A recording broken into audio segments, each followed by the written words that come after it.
Right, let's expand on this discussion now. We're joined by Professor Chris Landsberg, South African Research Chairs Initiative in African Diplomacy and Foreign Policy at the University of Johannesburg. A very good evening to you, Professor Landsberg. Thank you for your time.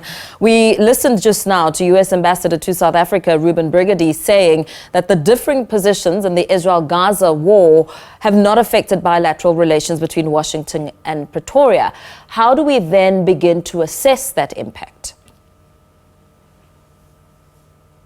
Yeah, no, it's interesting, and I suppose one doesn't want to have quibbles over semantics because let me first give you the South African equivalent, and then I'll zero in on what the ambassador said. So when our minister came back from the United States about 2 weeks ago, when she went on one of these whistleblow trips to Washington to try and cement the relationship, strengthen the relationship, because there were direct threats of even laws being passed, resolutions being passed in Congress against South Africa for a host of reasons. Mm-hmm. Our minister uttered the same sentiments, that the relationship is good.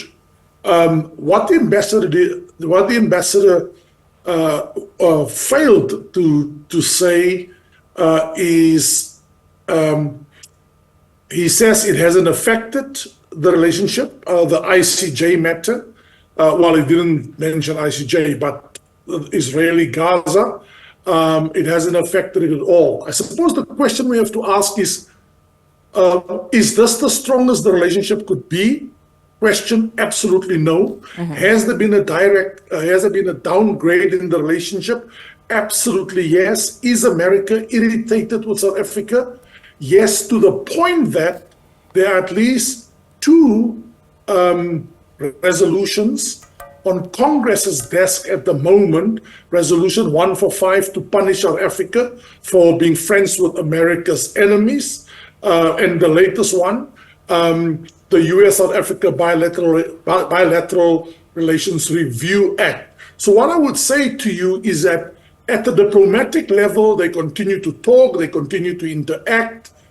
Scholarships are being given. PEPFAR, the AIDS program, seems to be on track. Just today, the ambassador signed something with an agreement with Minister Lindiwe Zulu. So at that level, the relationship carries on and they have diplomatic ties. But does America view South Africa in the same strategic light as it did before Lady R? Absolutely no. South Africa is not America's favorite country at the moment. You speak about some of the irritations that have come in between this relationship. Do you think then the next question to ask is to begin to question how long then will South Africa remain a solid and strategic U.S. partner on the continent? Because, I mean, not so long ago, you touched on it briefly, U.S. congressmen wanting the ties to come under review after they introduced that bill in the U.S. House of Representatives. Including today, just today, AGOA came up again that, of course, we passed that hurdle, but South Africa was told you're not out of the woods. What I like about your question is that there is no doubt that 2 years ago or so, the relationship was of a strategic nature. The United States regarded South Africa as a strategic partner in Africa, and indeed even the gateway to Africa. South Africa made some mistakes where it said how important the West in general is for itself, as well as the United States. And South Africa is the United States' biggest trading partner in Africa. But Lady R was the biggest skirmish that brought this fracture, and I think it's more than an irritation. I think there was an understatement by myself. But I think the biggest one of all was Ukraine, when our non-alignment was disputed. But of late, for South Africa to have taken Israel a seemingly small country so bold to challenge America and its ally. By taking Israel to the ICJ, America, by extension, is also seen as complicit. You ask how long will the relationship remain strategic? I don't think for very long. Will the relationship continue? Yes, but it will be of different natures, different kinds. But South Africa is no longer regarded as important, not to the United States and other G7 countries, but there are other Western countries that value South Africa in a different light. Yeah, because on that ICJ case against Israel, the US called it politically motivated, and one claiming that perhaps it's wrongfully accusing Israel. But with that in mind, and the position that South Africa has boldly taken on its foreign policy matters, could this misalignment be seen as positive for South Africa, that the country is defining its position and confidently doing so, irrespective of the long-term impact? I mean, I think it's a very important question that you're asking, and the way you describe it is fascinating.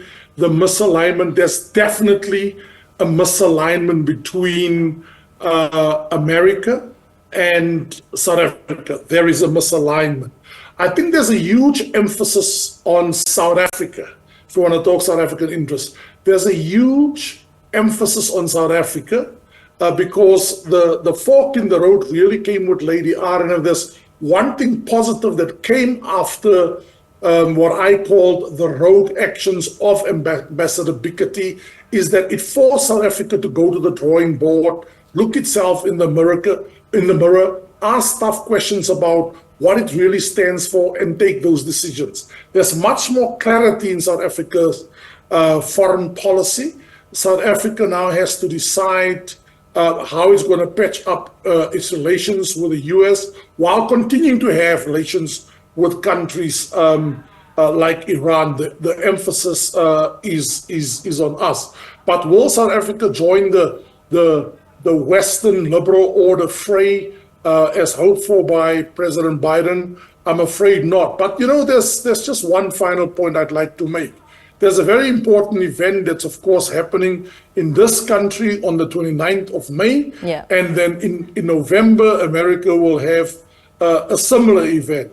And I think there will come some serious changes. So depending on coalitions, if there will be coalitions, who the coalition partners of the ANC will be, there may very well be one that radicalizes South Africa's foreign policy. Then you could see angry America just showing more of its ire against South Africa. Yeah, very well. Thank you so much for weighing in on this discussion. That was Professor Chris Landsberg, South African Research Chairs Initiative in African Diplomacy and Foreign Affairs at the University of Johannesburg.